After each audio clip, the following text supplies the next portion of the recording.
ಯಾರಿಗೋ ಟಿಕೆಟ್ ಅಲ್ಲಿನ ಟಿಕೆಟ್ ಬೇರೆಯವ್ರಿಗೆ ಕೊಡೋದಿಕ್ಕೆ ಹೊರಟಿದಾರಂತೆ. ಯಾರು? ಈಗ ನಾನು ಟಿಕೆಟ್ ಕೊಡಕ್ಕಾಗ್ತದ?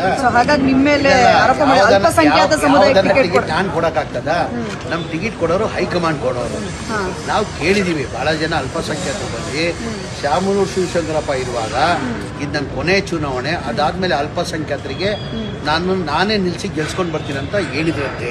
ಆ ಹಿನ್ನೆಲೆಯಲ್ಲಿ ಬಹಳ ಜನ ನಂತ ಬಂದು ನಮ್ಮ ಅಲ್ಪಸಂಖ್ಯಾತರು 80,000 ವೋಟ್ ಇದೆ, ದಯಮಾಡಿ ಶಾಮನೂರು ಶಿವಶಂಕರಪ್ಪ ಹೋದ ಚುನಾವಣೆಯಲ್ಲಿ ಮಾತು ಕೊಟ್ಟಿದ್ರು, ಈ ಬಾರಿ ಬೈ ಎಲೆಕ್ಷನ್ ಅಲ್ಲಿ ನಮ್ಮ ಅಲ್ಪಸಂಖ್ಯಾತರನ್ನೇ ಟಿಕೆಟ್ ನೀವು ಕೊಡಿಸ್ಬೇಕು ಅಂತ ಬಂದು ಕೇಳಿದ್ದಾರೆ. ನಾನು ಅಲ್ಪಸಂಖ್ಯಾತ ನಾಯಕ ಅಂತ ನಂತವಿಲ್ಲಂದ್ರೆ ಯಾರು ಹೋಗಿ ಕೇಳ್ತಾರೆ? ನಂತ ತಾನೇ ಬಂದು ಕೇಳಬೇಕು.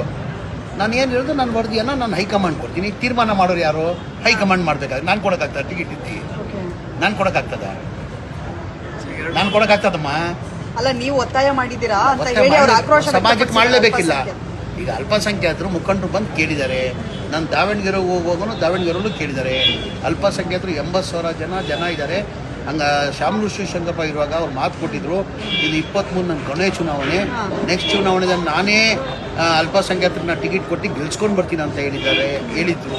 ಆ ಕಾರಣಕ್ಕೆ ಈ ಅಲ್ಪಸಂಖ್ಯಾತರಲ್ಲಿ ಟಿಕೆಟ್ ತಾವು ಕೊಡಿಸ್ಬೇಕಂತ ಹೇಳ್ಬಿಟ್ಟು ಬಹಳ ಜನ ಬಂದು ಕೇಳಿದ್ರು. ನಮ್ಮ ಕ್ಷೇತ್ರ ಇದು, ನಮ್ಮ ಕ್ಷೇತ್ರದ ಬಗ್ಗೆ ಮಾತಾಡೋದಕ್ಕೆ ಅವ್ರು ಯಾರು ಅಂತ ಹೇಳಿ ಏಕವಚನದಲ್ಲಿ ಮಾತಾಡಿದ್ದಾರೆ. ಕ್ಷೇತ್ರ ಅಂತ ಯಾರ್ದಿಲ್ಲಮ್ಮ. ಈಗ ಚಾಮರಾಜಪೇಟೆ ನನ್ನ ಕ್ಷೇತ್ರ ಅಂತ ಹೇಳಿದಾಗಲ್ಲ.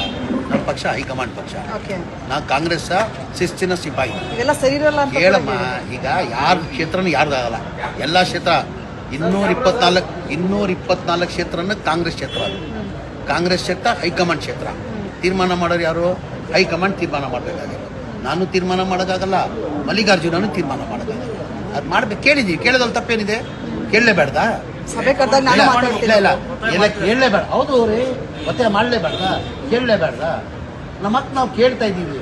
ಕೊಡೋದು ಬಿಡೋದು ಯಾರು ಬಿಟ್ಟಿದ್ದು? ಹೈಕಮಾಂಡ್ ಬಿಟ್ಟಿದ್ದು. ಕೇಳಲೇಬೇಡ್ದ ಅಂತ ಇದೆಯಲ್ಲ. ಸಭೆ ಕರೆದಾಗ ನಾನು ಮಾತಾಡ್ತೀನಿ, ಅವ್ನು ಯಾರು ಮಾತಾಡ್ಲಿಮ್ಮ. ಹಿರಿಯವರಿದ್ದಾರೆ, ನಾಯಕರಿದ್ದಾರೆ, ನನ್ನ ಆತ್ಮೀಯ ಸ್ನೇಹಿತರು ಅವರು. ಮಾತಾಡಲಿ, ಕೇಳೋದು ತಪ್ಪೇನಿದೆ? ಒಂದು ಸಮಾಜ ಬಂದು ನನಗೆ ಈ ಥರ ಕೇಳಬೇಕು, ನೀವು ಒತ್ತಡ ಆಗ್ಬೇಕಂತ ಹೇಳಿದ್ದಾರೆ. ಆ ಕಾರಣಕ್ಕೆ ನಾನು ಕೇಳ್ತಾ ಇದ್ದೀನಿ, ಕೇಳ್ತೀನಿ, ಮುಂದೆನೂ ಕೇಳ್ತೀನಿ. ಅಭ್ಯರ್ಥಿ ಅಂತ ಇಲ್ಲ, ಅಲ್ಪಸಂಖ್ಯಾತರು ಕೊಡಿ, ಯಾರನ್ನ ಕೊಡಿ, ಅಲ್ಪಸಂಖ್ಯಾತರು ಕೊಡಿ ಅಂತ ಕೇಳ್ತಾವ್ರೆ. ಕೇಳೋದ್ರಲ್ಲಿ ತಪ್ಪೇನಿಲ್ಲ. ಅಲ್ಲ, ನಿರ್ಧಾರ ಯಾರು ಮಾಡ್ಬೇಕದು? ಹೈಕಮಾಂಡ್ ತಾನೇ ಮಾಡಬೇಕಾಗಿದೆ ನಿರ್ಧಾರ. ಅಂದ್ರೆ ಸರ್, ಅವರ ಫ್ಯಾಮಿಲಿಯವರನ್ನ ಹೊರತುಪಡಿಸಿ ಬೇರೆಯವ್ರಿಗೆ ಕೊಟ್ರೆ ಅಥವಾ ಅಲ್ಪಸಂಖ್ಯಾತರಿಗೋ ಬೇರೆಯವ್ರಿಗೋ ಕೊಟ್ಟರೆ ಕಾಂಗ್ರೆಸ್ ಅಲ್ಲಿ ಗೆಲ್ಲುತ್ತೆ ಅನ್ಸತ್ತಾ? ಹೇಗೆ ಸರ್? ಯಾರು ಕೊಟ್ಟರೆ ಕಾಂಗ್ರೆಸ್ ಭದ್ರಕೋಟೆ, ಕಾಂಗ್ರೆಸ್ ಭದ್ರಕೋಟೆ. ಯಾರು ಕೆಟ್ಟರು ಗೆಲ್ತಾರೆ. ಅವ್ರು ಇವ್ರು ಅಂತಲ್ಲ ಕೇಳ್ತಾವ್ರೆ. ಈಗ ತೀರ್ಮಾನ ಮಾಡಿ. ಚುನಾವಣೆಯಲ್ಲಿ ನಿಮ್ಮ ಕ್ಷೇತ್ರದಲ್ಲಿ ಅಲ್ಪಸಂಖ್ಯಾತ ಮುಖಂಡರು ಕೇಳಿದ್ರೆ ನೀವೇ ಬಿಟ್ಕೊಡ್ತೀವಿ? ಖಂಡಿತ ಬಿಟ್ಕೊಡ್ತೀನಿ ಸರ್. ಈಗ ಹಿಂದೆ ಹೇಳಿದ್ರೆ ನಾನು ಬಿಟ್ಕೊಡ್ತೀನಿ. ನಾನು ಹೇಳಿದ್ರೆ ನಾನು ಬಿಟ್ಕೊಡ್ತೀನಿ. ಈಗ ಲೋಕಾಯುಕ್ತ ಅವರು ಒಂದು ನೋಟಿಸ್ ಕೊಟ್ಟಿದ್ರು. 650 ಕೋಟಿ ರೂಪಾಯಿ ಅವ್ಯವಹಾರ ಆಗಿದೆ ಅಂತ ಹೇಳ್ಬಿಟ್ಟು ಏನೋ ಯಾರೋ ದೂರ ಮೇಲೆ ಒಂದು ನೋಟಿಸ್ ಕೊಟ್ಟಿದ್ರು. ಅದು 650 ಕೋಟಿ FD ಇಂದ ನಾವು ಪರ್ಮಿಷನ್ ತೊಗೊಂಡಿಲ್ಲ, ಹಂಗೆ ಕೊಟ್ಟಿದ್ದಾರೆ. ಯಾರೂ ಹಂಗೆ ಕೊಡೋಕ್ಕೆ ಸಾಧ್ಯ ಆಗಲ್ಲ. FD ವಿದೌಟ್ ಪರ್ಮಿಷನ್ ಯಾವುದನ್ನ ಇಲಾಖೆ, ಅಲ್ಪಸಂಖ್ಯಾತರಿರಲಿ, ಮತ್ತೊಂದಿರಲಿ ಯಾವುದನ್ನ ಇಲ್ಲಿ ಅದು ಕೊಡಬೇಕಾದ್ರೆ FD ಅನುಮತಿ ಇಲ್ಲಾಂದರೆ ಕೊಡೋಕ್ಕೆ ಸಾಧ್ಯ ಆಗಲ್ಲ. ಅದನ್ನು ಒಬ್ಬರಿಗೆ ಈಗ ಕೊಟ್ಟಿಲ್ಲ 650 ಕೋಟಿ, ಎಲ್ಲ ಕ್ಷೇತ್ರ ಅವ್ರು ಕೊಟ್ಟರು. ಯಾರಿಗೂ ಹೇಳ್ಕೊಟ್ಟಿಲ್ಲ, ಯಾರಿಗೂ ಅಂತ. ಹಾಗಾಗಿ 650 ಕೋಟಿ ಅವ್ಯವಹಾರ ಅಂದರೆ ಒಂದೇ ಯಾರಿಗೂ 650 ಕೋಟಿ ಕೊಟ್ಟಿಲ್ಲ. ಎಲ್ಲ ತಾಲೂಕಲ್ಲಿ 3 ಕೋಟಿಯಿಂದ ಹೇಳ್ಕೊಂಡು 5 ಕೋಟಿವರೆಗೂ ಎಲ್ಲರಿಗೂ ಕೊಟ್ಟಿದ್ವಿ. FD ಅಪ್ರೂವಲ್ ಅಂದರೆ ಯಾರಿಗೂ ಕೊಡೋಕ್ಕೆ ಸಾಧ್ಯ ಆಗಲ್ಲ. ಆ ನೋಟಿಸ್ ಕೊಟ್ಟಿದ್ರೆ ನೋಟಿಸ್ಗೆ ರಿಪ್ಲೈ ಕೊಡ್ತಾರೆ. ಸರ್ ಒಂದು ನಿಮಿಷ. ಹಿಂದೆ ಶಾಮನೂರವರ ಬಳಿಕ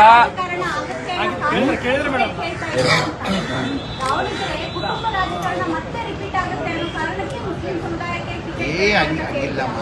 ಈಗ ನಾನು ಹೇಳಿಲ್ಲ ಈ ಮಾತು. ಹಿರಿಯವರು ನಮ್ಮ ನಾಯಕರಾಗಿದ್ರು, ಇವತ್ತು ನಮ್ಮ ಮಧ್ಯದಲ್ಲಿಲ್ಲ. ನಾವು ಅದ್ರ ಬಗ್ಗೆ ಮಾತಾಡಬಾರ್ದು. ಅವ್ರು ಹೇಳಿದಂತ ಮಾತುಕತೆ ಆಗಿತ್ತು. ಅವ್ರು ಹೇಳಿರೋದು 2023 ಚುನಾವಣೆಯಲ್ಲಿ ನಾನು ಇದು ಕೊನೆಯ ಚುನಾವಣೆ. ಆವತ್ತಿಂದ ಅಲ್ಪಸಂಖ್ಯಾತರು ಕೇಳ್ಕೊಂಡೇ ಬರ್ತಾ ಇದ್ದಾರೆ. ಇವತ್ತೇನು ಮೊದಲೇ ಬಾರಿ ಕೇಳ್ತಾ ಇಲ್ಲ. ಅಲ್ಪಸಂಖ್ಯಾತರು ಬೈ ಎಲೆಕ್ಷನ್ ಬಂದಿದೆಯಾ ಅಂತ ಇವತ್ತು ಮೊದಲೇ ಬಾರಿ ಇಲ್ಲ. ಏನಕ್ಕಂದ್ರೆ 80,000 to 90,000 ಅಲ್ಪಸಂಖ್ಯಾತರು ಇದ್ದಾರೆ. ಇವತ್ತಿಂದ ಅಲ್ಲ, ಅವತ್ತಿಂದಾನು ಕೇಳ್ಕೊಂಡು ಬರ್ತಾ ಇದ್ದಾರೆ. ಒಂದ್ಸತಿ ಸೈಫುಲ್ಲಾಗಿ ಹೈಕಮಾಂಡು ಬಿ ಫಾರ್ಮು ಕೊಟ್ಟಿದ್ರು. ಸೈಫುಲ್ಲಾ ಅಂತ 2013-18 ನನಗೆ ಗೊತ್ತಿಲ್ಲ ಸರಿಗೆ, 13-18 ಬಿ ಫಾರ್ಮ್ ಕೊಟ್ಟಿದ್ರು. ಹೈಕಮಾಂಡಿಂದ ಅಲ್ಪಸಂಖ್ಯಾತರಿಗೆ ಬಿ ಫಾರ್ಮು ಕೊಟ್ಟಿದ್ರಲ್ಲಿ.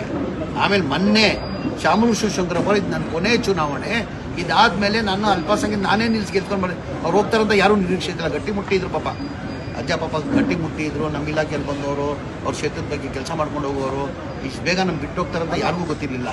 ಅವರೇ ಮಾತು ಕೊಟ್ಟಿದ್ರು. ನನ್ನ ಕೊನೆಯ ಚುನಾವಣೆ.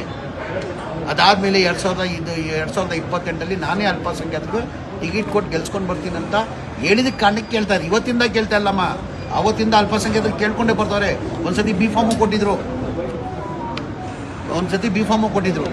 ಸರ್, ಬಳ್ಳಾರಿಯಲ್ಲಿ ಗುರುಕುಲ ವಸತಿ ಅದಿದ್ರಲ್ಲಿ ಆಗಿದೆ ಅಂತ, ಅದು ಪ್ರೈವೇಟ್ ಹಾಸ್ಟೆಲ್ ಅಲ್ಲಿ ಆಗಿರೋದಂತೆ. ಪೊಲೀಸವರು ಅರೆಸ್ಟು ಮಾಡಿದ್ದಾರೆ, ತನಿಖೆ ಮಾಡ್ತಾ ಇದ್ದಾರೆ, ಅವನು ಅರೆಸ್ಟು ಮಾಡಿದ್ದಾರೆ. ಗಾಂಜಾ ಎಲ್ಲ ಓಡಾಡ್ತಿತ್ತು ಅಂತ. ಬೇರೆ ತರ ಹೇಳ್ತಾ ಇದ್ದಾರೆ. ಒಬ್ರು ಡ್ರಗ್ ತಗೊಂಡಿದ್ದಾನೆ, ಗಾಂಜಾ ತಗೊಂಡಿದ್ದಾನೆ ಅಂತಾರೆ. ಒಬ್ರು ಇಲ್ಲ ಸ್ವಲ್ಪ ಮೆಂಟಲಿ ಡಿಸ್ಟರ್ಬ್ ಆಗಿದೆ ಅಂತಾರೆ. ಆ ಪೊಲೀಸರು ತನಿಖೆ ಮಾಡ್ತಾರೆ. ತನಿಖೆ ಇಲ್ಲ, ಈ ವಿಚಾರಕ್ಕೆ ಇನ್ನ ಸರಿ ಮಾಹಿತಿ ಬಂದಿಲ್ಲ. ಪೊಲೀಸರು ತನಿಖೆ ಮಾಡ್ತಾರೆ. ಒಬ್ರು ಹೆವಿ ಡ್ರಗ್ಸ್ ತಗೊಂಡಿದ್ದಾರೆ ಅಂತ ಹೇಳ್ತಾರೆ. ಒಬ್ರು ಇಲ್ಲ ಮೈಂಡ್ ಡಿಸ್ಟರ್ಬ್ ಆಗಿತ್ತು, ಮೆಂಟಲಿ ಆಗಿ ಹಾಸ್ಟೆಲ್ ಅಲ್ಲಿ ಇರತಕ್ಕಂಥ ಮಕ್ಕಳ ಕೈ ಗಾಂಜಾ ಸಿಗುತ್ತೆ.